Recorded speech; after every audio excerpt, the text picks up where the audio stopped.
சாராய வியாபாரத்திலையா?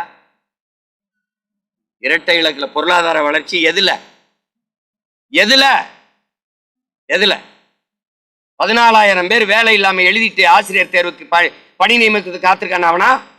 அது வளர்ச்சியா? துப்புரவு தொழிலாளி 10 நாளா போராட்டி இருக்கானே, பணி ஊதியத்தை விடு நிரந்தரம் பண்ணுன்னு, அதுல வளருதா? எதுல வளருது சொல்லுங்க? எதுல வளருது சொல்லுங்க? நெசவாளி உட்கார்ந்துருக்கானே தொழில் போச்சுட்டு, விளைய வச்ச பொருளுக்கு உரிய விலை இல்லைன்னு விவசாய போராட்டி இருக்கானே, சொல்லுங்க. ஒரு பாதுகாப்பு சேமிப்பு கிடங்கு இல்லாம தெருவில் போட்டு இல்லாம மழையில நனைஞ்சு முளைச்சு போயிருக்குதா? அதுலையா? வளர்ந்த நாட்டுல எதுக்கு எங்க ஆத்தாளுக்கு 1000? எதுக்கு 1000? எதுக்கு 1000? எதுக்குங்க 1000 ரூபா கொடுக்குறேன்? இந்த டெவலப் ஆயிட்டு இல்ல, பொருளாதாரத்துல மேம்பட்ட எதுல மேம்பட்டுருக்க?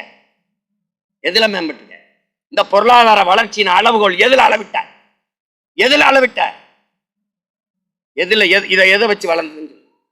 மக்களின் வாழ்க்கை தர உயர்வா? வாங்கும் திறன் உயர்வா? எதுல அளவிட்டீங்க? எத்தனை நாளைக்கு எங்களை ஏமாத்திட்டு எல்லாம் தற்கொலை நினைச்சிருக்க? நீ உலக பொருளாதாரத்தை படிச்சுட்டு வந்து நின்றுக்கிட்டு நீ எதையா பேசிக்க பொருளாதார வளர்ச்சி வளர்ச்சி எதுல வளர்ச்சின்னு கேட்டா பதில் இருக்கா? வளர்ந்துட்டேன். பிறகு பள்ளிக்கூடம் போகும்போது புதுமை பெண்ணுக்கு ஒரு 1000, படிக்க போறது தமிழ் மனுக்கு ஒரு 1000. இதை வளர்ந்துருச்சு நாடு. எதுல வளர்ந்துருச்சு? வளர்ந்த நாட்டில் தான் 3500 வேலைக்கு வாய்ப்புக்கு 13 லட்சம் பேர் வேலை எழுதுறான். வேலைக்கு எழுத நிற்கிறானா? வேலை இல்லாம தெளிவுறானா? எதுல வளருது? எதுல வளருங்க? 100 ரூபா கொடுத்தீங்க ஓட்டுக்கு, அப்புறம் 200 ரூபா கொடுத்தீங்க, இப்ப 500 கொடுத்தீங்க, இப்ப 1000 கொடுக்க போறீங்க. இதானே டெவலப்பு?